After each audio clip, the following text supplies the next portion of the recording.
So if I have a file open and I'm all done and ready, and I'm ready to save it in Photoshop, there are a few different ways to save it. First of all, if I go to File and then Save As, it's going to save it as a PSD file. It's automatically saying JPEG here because that's the file type. But if I go to Photoshop File, it saves it as a .psd. This means that it's a Photoshop file.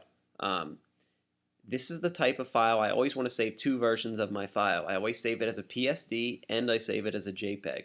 First, I save it as a PSD. What this does is it preserves the layers so that I can always go back in and re-edit it. For instance, if I created an image and it has the date of 2009, and this is for my website.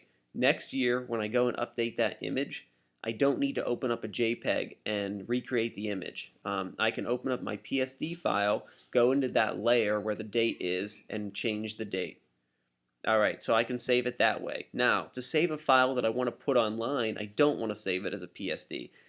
Photoshop actually has a special way to do this where I go to File, Save for Web and Devices. What this does, it's going to open up a screen. On top of the screen, I can see it has original. This is the original picture. I can see that it's 1.37 megabytes. When I click Optimized, Photoshop has now dropped my image to be a JPEG at 48.8 kilobytes, which is much, much, much smaller, more web friendly. They also give me the option of seeing 2 versions and 4 versions, where they keep decreasing quality.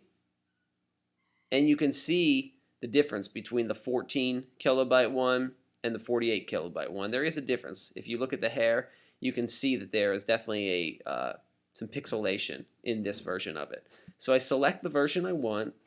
I simply make sure it's set on JPEG. I can choose GIF if I would like to.